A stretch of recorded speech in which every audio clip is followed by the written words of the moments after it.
ఇప్పుడు మనము గణేష్ గడ్డ రుద్రారం గ్రామము పటాన్చెరు మండలము సంగారెడ్డి జిల్లా. మీకు ఇప్పుడు నేను చూపించబోయే టెంపుల్ వచ్చేసి గణేష్ గడ్డ, గణేష్ని దేవస్థానం చూపిస్తున్నాను. ఇప్పుడు ఈ మెయిన్ ఇది కమాను. మనం లోపలికి పోతున్నాము, ఎంట్రన్స్ లోపల నుంచి లోపలికి పోతున్నాము. మనము స్వామి గుడి లోపలికి వెళ్తున్నాము. ఇది ఇక్కడ స్వామి వచ్చేసి స్వయంభూ అనమాట. చూస్తున్నారు కదా, ఇక్కడ రాసి ఉంది గోపురము. ఇక్కడ లోపల నుంచి మనం వెళ్దాం. రాసి ఉంది శ్రీ గణేష్ దేవస్థానం అని రాసి ఉంది. ఇప్పుడు మనం లోపలికి వెళ్దాం. హాయ్ అండి, అందరికీ నా హృదయపూర్వక నమస్కారములు. నా ఛానల్ని లైక్ చేసి షేర్ చేసి సబ్స్క్రైబ్ చేయండి ప్లీజ్. గుడికి వెళ్తానికి ఎంట్రన్స్తో ట్రాక్టర్ కనిపించింది. ఇలాంటి అవకాశం మళ్ళీ రావాలనేసి ఇక్కడ ఒకసారి నడుపుతున్నాను. ఇది వచ్చేసి రథము.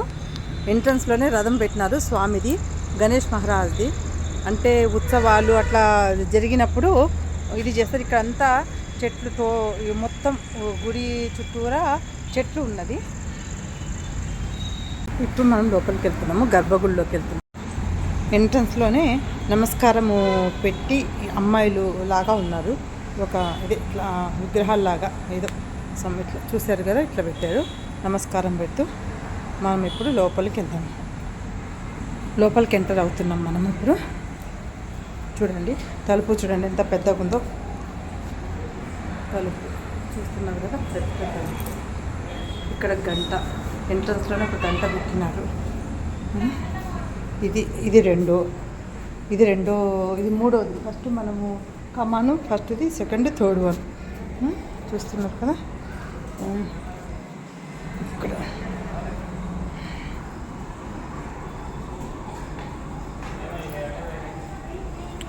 ఇక్కడ స్క్రోల్ అవుతుంది. గణేష్ శ్రీ గం గణాధిపతి నమః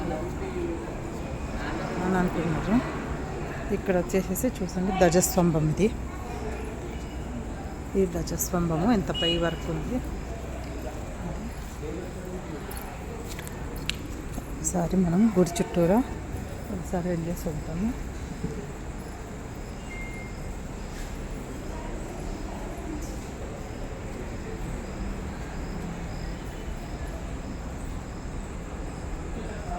ఇవన్నీ ఏదైనా పెళ్ళిళ్ళు కానీ దేవుని కార్యాలయం ఏమైనా అయినప్పుడు ఇక్కడ ఉండడానికి వసతి కోసమని రూములు పెట్టినారు. ఇక్కడ చూస్తున్నారు కదా, ఈ రూముల్లో ఉండొచ్చు అన్నమాట.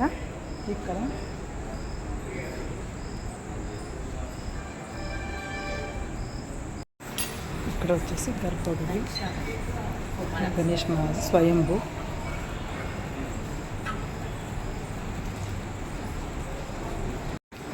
ఇక్కడ వచ్చేసి పూజ చేయడానికి ఇంకొక చిన్న వినాయకుడు కంచు విగ్రహంలో ఉన్నారు. ఇక్కడ గుడికి ఎదురుగా ఎలుక వాహనం ఉంది. చూస్తున్నారు కదా, ఎలుక ఉంది, ఎలుక వాహనం. గణేష్ మహారాజ్కి ఎదురుగా గజస్తంభానికి గణేష్ మహారాజ్కి మధ్యలో ఎలుక మహారాజు ఉన్నారు. ఎలుక. ఇక్కడ వచ్చేసి పంచముఖ ఆంజనేయ స్వామి అని ఉన్నది, రాసి ఉన్నది. జై శ్రీరామ్ అంది. పంచముఖ ఆంజనేయ స్వామి అంటే ఇక్కడ లోపల చూస్తున్నారు కదా, పంచముఖ ఆంజనేయ స్వామి. జై బోలో హనుమాన్ మహారాజ్కి జై. ఇక్కడ వచ్చేసి పార్వతి అమ్మవారు. చూస్తున్నారు ఎంత బాగుంది అలంకరణ అయ్యి, చీర కట్టుకొని పూల దండేసుకొని పార్వతి అమ్మవారు. ఇక్కడ పార్వతీదేవి.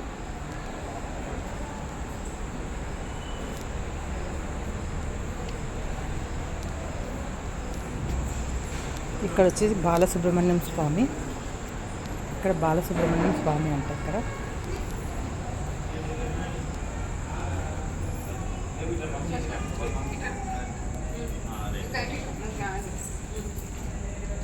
కొబ్బరికాయలు కొట్టే ప్లేస్ అనమాట. చూసారా, వినాయకుడిని చాలా బాగా విగ్రహం పెట్టారు. హాల్ అనమాట. ఇక్కడ హోమాలు, సత్యనారాయణ వ్రతం చేయడానికి అక్కడ పీటలు ఉన్నాయి.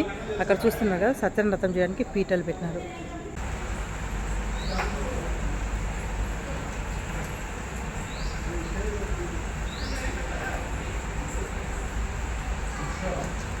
శివ మహారాజ్ గర్భంలో శివ మహారాజ్ ఎంత బాగున్నట్టుంది. అంత అలంకరణ చేసుకొని పూలదండలు చేసుకొని చాలా బాగుంది. అలా అలంకరణ చాలా బాగుంది. స్వామికి ఎదురుగా నంది మహారాజు. ఇక్కడ చూస్తున్నారు కదండి, మొక్కుబడులు చెల్లించుకోవడానికి ఈ రాగి చెట్టు యాప చెట్టు కలిసి ఉన్న చోట ఇట్లా కొబ్బరికాయలు కట్టినారు. మామూలుగా ఎట్లనంటే 11 సార్లు తిరిగి మన మనసులో ఏమైనా కోరిక ఉండి అనుకున్నాం అనుకో, అది నెరవేరితేగిన మళ్ళీ వచ్చేసి 108 తిరగాలన్నమాట మన మొక్కు తీరిన తర్వాత. అట్లా తీరిన తర్వాత ఇట్లా కొబ్బరికాయలు కడతారు స్వామికి. పటాన్చెరు దగ్గర ఉన్న గణేష్ గడ్డ ఎంతమందికి నచ్చింది, ఎంతమంది చూస్తారు కమెంట్స్ రూపంలో చెప్తారని నేను అనుకుంటున్నాను. నేను చూపించిన టెంపుల్ నచ్చితే మీకు ఒక లైక్